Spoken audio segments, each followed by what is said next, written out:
10वीं में सामाजिक विज्ञान के अंतर्गत परिवहन, संचार एवं विदेशी व्यापार के बारे में पढ़ेंगे। परिवहन का महत्व एवं उपयोगिता। सबसे पहले तो हम ये देखेंगे कि आधुनिक औद्योगिक समाज में परिवहन एवं संचार के साधन की आवश्यकता बहुत ही ज़्यादा बढ़ गई है। जैसे जैसे मानव सभ्यता की ओर अग्रसर होता जा रहा, परिवहन का इतिहास मानव सभ्यता का इतिहास बनता चला जा रहा है।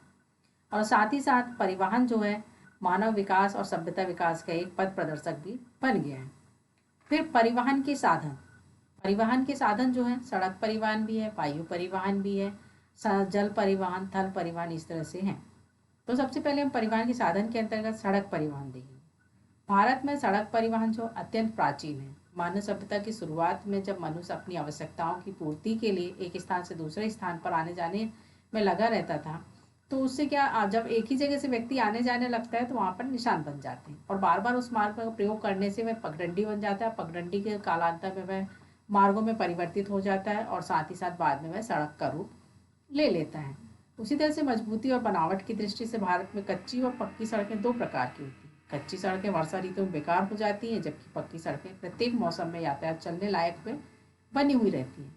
इस तरह से सड़क भी तीन प्रकार की हैं: राष्ट्रीय राजमार्ग, प्रादेशिक राजमार्ग और जिला या ग्रामीण सड़कें। ये सारे जो मार्ग हैं ये एक दूसरे, एक शहर और एक राज्य को वह जोड़ती हैं।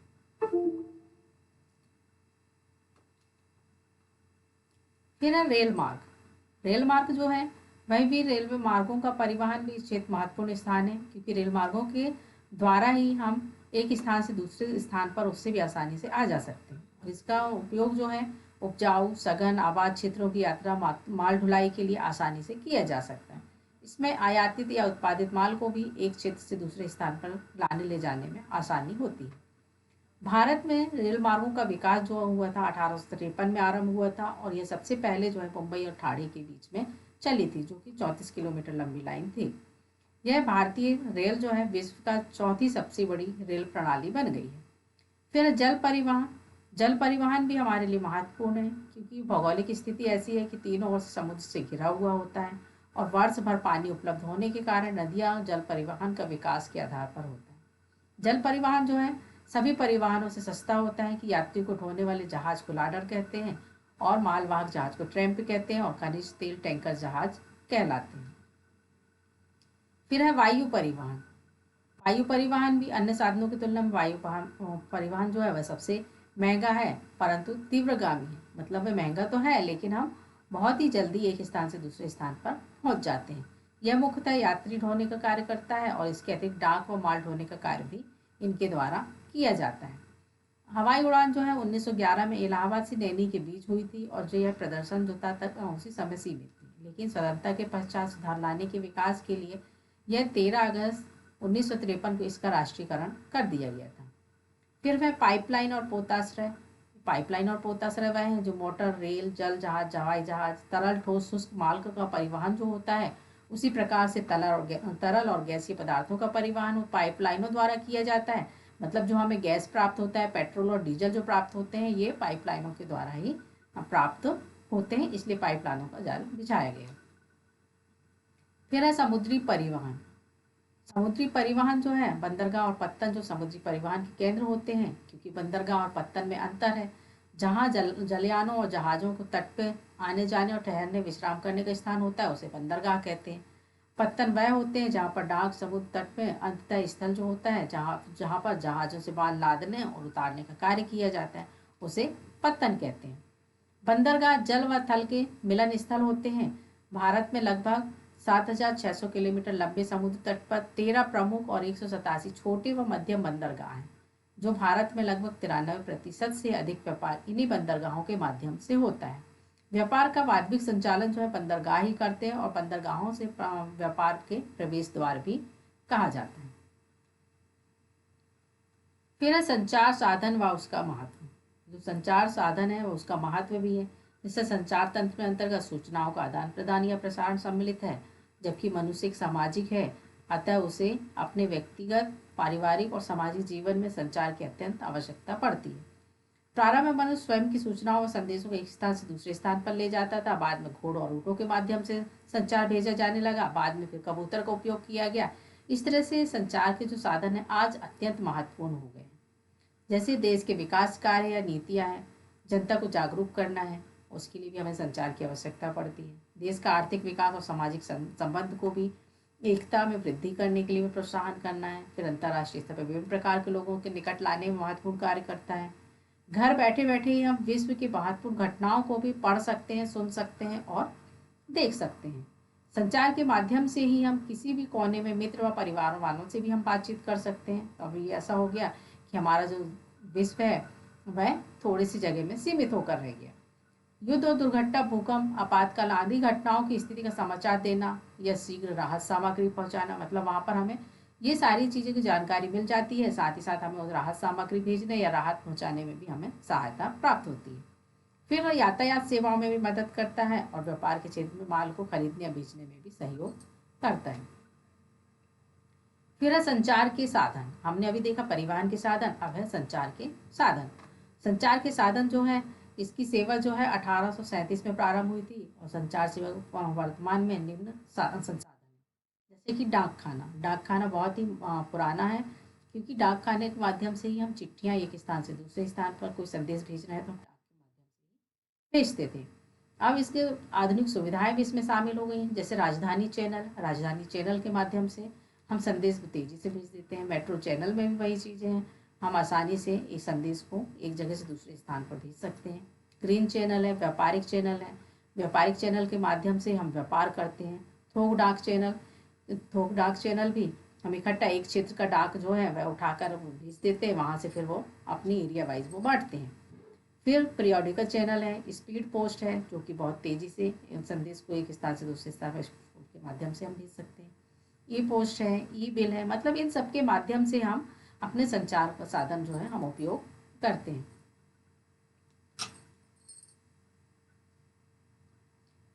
संचार के साधन में तार है, दूरसंचार है, इंटरनेट है। तार पहले जो होता था, तार खंभों से बांधा जाता था और संदेश जो होता था एक जगह से दूसरी जगह भेजा जाता था। फिर दूरसंचार के माध्यम से हम फ़ोन द्वारा एक दूसरे के संपर्क में बात कर सकते हैं। इंटरनेट के माध्यम से एक स्थान में ही रहकर हम दूसरे लोगों से संपर्क में रह सकते हैं। मोबाइल फ़ोन या सेलुलर फ़ोन, यह व्यक्ति किसी भी स्थान पर हो उसके माध्यम से वह, मतलब उसे एक स्थान पर जाने की ज़रूरत नहीं पड़ती। मोबाइल और सेलुलर के माध्यम से वह कहीं भी होगा, किसी भी स्थान में होगा, वह व्यक्ति से बात कर सकता है। फैक्स है, फैक्स के माध्यम से हम तेजी से संदेश जो है दूसरे को हम आसानी से भेज सकते हैं। ईमेल भी है। फिर रेडियो के द्वारा भी संदेश भेजे जाते हैं। दूरदर्शन है, दूरदर्शन के माध्यम से हम दूर के दर्शन से ही संभव है कि हम दूर जो सारी चीज़ें हैं वो भी हम आसानी से देख सकते हैं। सिनेमा के माध्यम से लोगों का मनोरंजन किया जाता है। मुद्रण का माध्यम, मुद्रण मतलब जो छपाई की जाती है, बुक छपती हैं, पत्रिकाएं छपते हैं, समाचार पत्र छपते हैं, इसके माध्यम भी एक संचार का माध्यम है। उपग्रह संचार, जिस तरह से हम एक स्थान से दूसरे स्थान पर कोई भी चीज़ हम आसानी से उपग्रह के माध्यम से आसानी से देख व सुन सकते हैं। फिर है विदेशी व्यापार, उसका आर्थिक विकास में योगदान। जो विदेशी व्यापार है उसका हमारे आर्थिक विकास में किस तरह से उसका योगदान है। व्यापार हमारी सभ्यता का प्रतीक है, जिसमें कि मनुष्य अपनी आवश्यकताओं की पूर्ति के लिए वस्तुओं का आदान प्रदान करता था। फिर समय के साथ साथ उसकी आवश्यकताएं बढ़ती चली गई और वह एक दूसरे पर निर्भरता भी बढ़ी। साथ ही साथ आज कोई भी देश जो है पूर्ण रूप से स्वावलंबी नहीं है। वह हर देश जो है एक दूसरे से वस्तु जो है आवश्यकताओं की पूर्ति के लिए विदेशों से वस्तु खरीदता है और उसके बदले में हम भी वस्तुओं को बेचते हैं। वस्तुओं के पारंपरिक विनिमय को ही व्यापार कहा जाता है। दो या अधिक देशों के बीच होने वाले विनिमय को अंतर्राष्ट्रीय व्यापार कहते हैं और एक दूसरे देशों के साथ जो हम क्रय विक्रय करते हैं उसको हम विदेशी व्यापार भी कहते हैं। वर्तमान समय में अंतर्राष्ट्रीय व्यापार का बड़ा महत्व है, जिसमें कि विदेशी व्यापार को बढ़ाने के लिए उन्नति नहीं कर सकता यदि अंतर्राष्ट्रीय व्यापार आज किसी देश की आर्थिक प्रगति का मापदंड है। जिस देश में अंतर्राष्ट्रीय व्यापार प्रति व्यक्ति अधिक है, देश उन्नत समझा जाता है और साथ ही साथ प्रति व्यक्ति औसत व्यापार भी कम होता है। आर्थिक दृष्टि से पिछड़े हुए देश माने जाते हैं। जिनका व्यापार कम होगा तो उसे पिछड़ा हुआ देश माना जाएगा। तो आर्थिक विकास में का जो योगदान है वह निम्न प्रकार है। जैसे कि देश को स्वावलंबी बनाना है तो उसके लिए स्थिति, जलवायु, भूमि की प्रकृति, अन्य कारण भी जो वस्तुएं जो हमारे देश में उपलब्ध होती हैं उस पूर्ति से हम विदेशी व्यापार भी संभव है। फिर औद्योगिकरण को बल मिलना, व्यापार के कारण कच्चे माल और शक्ति संसाधनों की आपूर्ति जो है विदेशी व्यापार से ही संभव है, क्योंकि कुछ चीज़ें जो है हम विदेशों से मंगाते हैं, कुछ चीज़ें जो है हमारे देश में ही होती हैं। इससे कृषि विकास में प्रबल संभावनाएं भी निर्मित होती हैं। उन्नत तकनीकी के जो बीज हैं, उन्नत तकनीक के जो साधन है, उसका हम उपयोग करके कृषि क्षेत्र में भी बढ़ावा मिलता है। फिर इससे साथ साथ हमें विदेशी मुद्रा भी प्राप्त होती है। फिर अंतर्राष्ट्रीय व्यापार को प्रभावित करने वाले कारक, जो हमारा व्यापार जो है उसको किस तरह से प्रभावित होती है। जैसे स्थिति है, सबसे पहले ये देखा जाए कि हमारे देश की स्थिति क्या है, शांति है या युद्ध है या अंतर, जैसे शीत युद्ध है या अंतर कलह है या कहीं पर कोई अशांति है, तो इससे भी व्यापार को प्रभावित होता है। फिर है कटा फटा समुद्र तट। कटा समुद्र तट भी कैसा है, तो वह भी व्यापार को प्रभावित करता है। जैसे सामान को उतारना है, लादना है, जैसे प्रभावित होता है। फिर प्राकृतिक संसाधन है, जो प्राकृतिक संसाधन है या साधन है उसको हम किस तरह से उपयोग कर रहे हैं। फिर आर्थिक विकास, व्यापार के द्वारा हम आर्थिक विकास किस तरह से कर सकते हैं। फिर सांस्कृतिक भिन्नता है, हम जिस देशों के साथ व्यापार करते हैं सबकी सांस्कृतिक भिन्नताएं होती हैं, बोली अलग होती है, भाषा अलग होती है। फिर परिवहन व संचार के साधनों का विकास, परिवहन व संचार के साधनों का विकास होने से भी अंतर्राष्ट्रीय व्यापार जो है प्रभावित होता है। उसके माध्यम से व्यापार में हम तरक्की भी कर सकते हैं। व्यापारिक नीतियाँ, जो व्यापार से संबंधित नीतियाँ और नियम जो बनाए जाते हैं वह भी व्यापार को प्रभावित करता है। फिर शांति, शांति के देश में यदि शांति स्थापित है तो व्यापार में वृद्धि होगी, यदि अशांति है तो व्यापार या उत्पादन में भी उसको प्रभावित करेगा। फिर है राजनीतिक कारण, राजनीतिक कारण भी इसके कारण बनते हैं, क्योंकि यदि राजनीतिक उथल पुथल मची हुई है तो वह विकास को या व्यापार को प्रभावित करेगी। फिर सस्ते मूल्य, यदि हम विदेशों से हमें सामान महंगा मिलेगा तो वह वस्तु सस्ता नहीं होगा। सस्ते मूल्य में हम कोशिश ये करते हैं कि सस्ते मूल्य में वस्तु प्राप्त हो सके। फिर भारत का विदेशी व्यापार, आयात और निर्यात, एक देश का अन्य देशों के साथ वस्तु का जो विनिमय होता है उसे हम विदेशी व्यापार कहते हैं, जो कि हमने पहले भी बता चुके हैं। फिर व्यापार की संरचना से आशय आयात एवं निर्यात की वस्तुओं से है। जब एक देश की वस्तु है दूसरे देश को भेजा जाता है उसे निर्यात कहते हैं। उसके विपरीत वस्तु को यदि मंगाया जाता है तो उसे आयात कहते हैं। स्वतंत्रता के बाद की प्रगति, सन 1947 में देश विभाजन के बाद जूट, कपास और चावल के उत्पादन क्षेत्र में विकास में चले गए थे। फलस्वरूप भारत जूट और चावल का आयात करने लगा। इस कारण देश का व्यापार संतुलन बिगड़ गया था और स्वतंत्रता के बाद जो है व्यापार में अनेक प्रकार के महत्वपूर्ण परिवर्तन हुए। फिर भारत की आयात संरचना, भारत का जो आयात संरचना है वह 3 प्रकार की वस्तुएं सम्मिलित की गई, जैसे पूंजीगत वस्तुएं, कच्चा माल और उपभोक्ता वस्तुएं। तो पूंजीगत वस्तुएं मशीन, धातुएं, अलौह धातुओं, परिवहन के साधन लिए गए हैं। कच्चा माल में खनिज तेल, कपास, जूट और रासायनिक वस्तुएं हैं।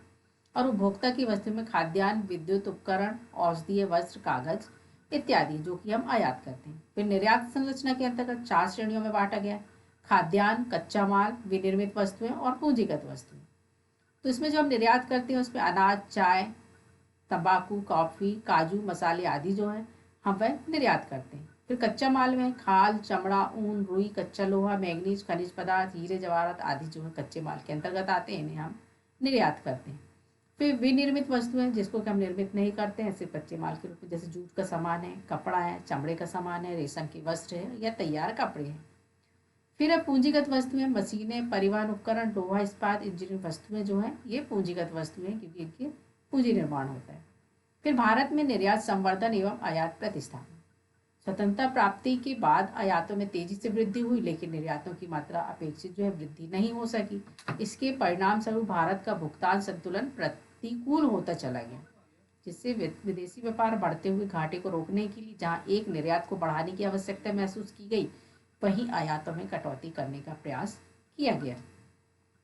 फिर व्यापार घाटे को नियंत्रित करने के लिए निर्यात संवर्धन और आयात प्रतिस्थापन की नीति अपनाने पर बल दिया।